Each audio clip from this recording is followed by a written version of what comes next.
အားလုံးပဲမင်္ဂလာပါဒီနေ့ကတော့ဘယ်သွားမလဲဆိုလို့ရှိရင်ဒီနေ့ကတော့ day 4အနေနဲ့ပေါ့နော်ဟာရှိယာပေါင်းသွားမယ်ပေါ့နော်ဟာရှိယာကိုအရင်ဆုံးဘယ်မှာမဆွဲခင်ပေါ့နော်ဟာရှိယာနဲ့ပတ်သက်ပြီးတော့နည်းနည်းအရင်ဆုံးလေ့လာကြည့်အောင်ဒီပေါ့နော်ယူကာရဲ့ဟာရှိယာရဲ့ခပ်ပြီးမှဆိုလို့ရှိရင်အရှောနဲ့ကိုဆိုးဆိုပြီးတော့နှစ်မျိုးရှိရယ်နော်အရှောဟိုမှာပေါ့နော်ဟာရှိယာဆိုလို့ရှိရင်အရှောဟာရှိယာ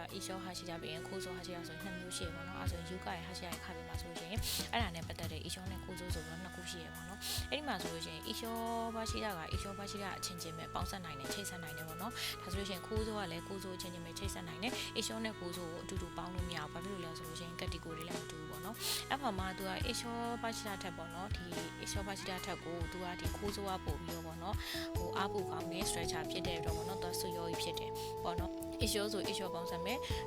ကိုဆိုးဆိုကိုဆိုးတတ်ပေါင်းစပ်မယ်ပေါ့နော်အရှောနဲ့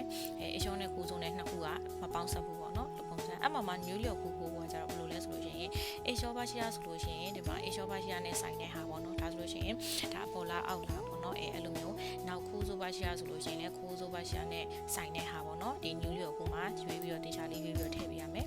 နောက်တစ်ခုအနေနဲ့ကြတော့ဒီခိုးဆိုဘာရှိယာမှာဆိုလို့ရှိရင်သူ့ရဲ့ဒီstructure ဖြစ်တဲ့အတွက်ပေါ့နော်ဒီမှာ structure ဘိုင်းနဲ့ဆိုင်တဲ့category ပါလာမယ် property မှာဆိုလို့ရှိရင်ပေါ့HO မှာဆိုလို့ရှိရင်အဲ့ဒီ category မပါဘူးပေါ့နော် HO ကကြတော့ဒါအလှဆင် design တည်တံဖြစ်တဲ့အတွက်ပေါ့နော်ကိုဆိုးဆိုလို့ရှိရင်ကိုဆိုးနဲ့ဆိုင်တဲ့ဒီ structure နဲ့ဆိုင်တဲ့ category ပါမယ်ပေါ့နော်အဲ့ဒီနှစ်ခုကွာသွားပါတယ်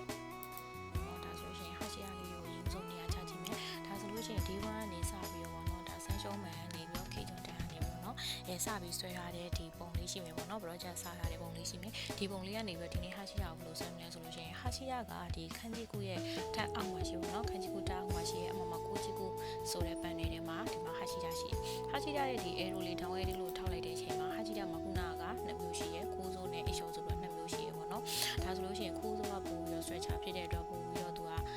ဆွေရောဖြစ်တယ်ပေါ့နော်အဲဆိုရင်ဒီမှာဟာရှိယာကိုဘယ်လိုနေရာချမလဲဆိုလို့ရှိရင်အရင်ဆုံးဒီဟာရှိယာကိုတစ်ချက်ကလေးလိုက်မယ်ပေါ့နော်ကလေးလိုက်ပြီဆိုလို့ရှိရင်ဒီမှာကသူကနာနာမဲဟာရှိယာလေးရှိရပေါ့နော်ဆွေချက်ကိုဟာရှိယာကိုယူလိုက်ဆွေချက်ကိုဟာရှိယာကိုယူလိုက်ပေါ့နော်ယူလိုက်ပြီလို့ရှိရင်ဒီမှာဆိုလို့ရှိရင်သူအပေါ်လားအောက်လားပေါ့နော်ဒီနေရာမှာတော့မှနည်းနည်းဟိုဦးရဲနဲ့ရှိတာနဲ့ဆိုပြီးရှိရပေါ့နော်ဒါဆိုလို့ရှိရင်ဒီတော့ကတော့အပေါ်ကိုသွားလိုက်မယ်ပေါ့နော်ဟိုတစ်ချက်ထောက်ပြီးတော့ဒီနေရာမှာ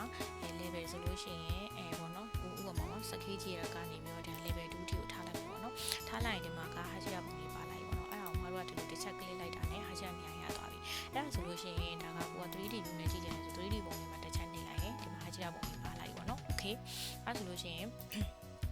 စကေးကြီးရောပြန်သွားမယ်ပေါ့နော်အဲ့ဆိုဒါဟာရှိယာလေးရှိသွားပြီအဲ့ဆိုတော့ဟိုတချို့ပေါ့နော်ဒီလိုမျိုးဟာရှိယာပေါ့နော်ဒီဟာရှိယာ site တူတာတွေပါရှိမယ်အဲ့လိုဟာမျိုးဆိုလို့ရှိရင်ကိုကတလုံးကြီးစီလိုက်ချလို့ရှိရင်အချိန်ကုန်တယ်ပေါ့နော်အချိန်ကုန်တာဖြစ်တဲ့အတွက်နောက်တနည်းအမြန်နည်းဘယ်လိုရှိလဲပေါ့နော်အဲ့ဒီနောက်တနည်းနဲ့ချကြည့်မယ်နောက်တနည်းနဲ့ချမယ်ဆိုရင်အရင်ဆုံးခိုးစိုးပေါ့နော်ခိုးစိုးကိုယူလိုက်မယ်ပြီးတော့လို့ရှိရင်ဆွေးချုပ်ကိုဟာရှိယာကိုယူလိုက်မယ်ပေါ့နော်ဒါလေးကိုယူလိုက်မယ်ယူလိုက်ပြီးလို့ရှိရင်ခုနလိုဒီမှာ level တတ်မှတ်လိုက်မယ်ပေါ့နော် level 2F လောက်ထိတတ်မှတ်လိုက်မယ်ပြီးတော့ရင်ဒီမှာလေတိုးရီရှင်းဆိုတာကဒီတိုးရီခုနကတို့ဒီတိုးရီရှင်းတိုင်းမှာဒီဟာရှိယာကိုချမှာပေါ့နော်အဲဆိုရင်ဒီနေရာလေးကိုကလင်းနှိပ်လိုက်ပြီးတော့လို့ရှိရင်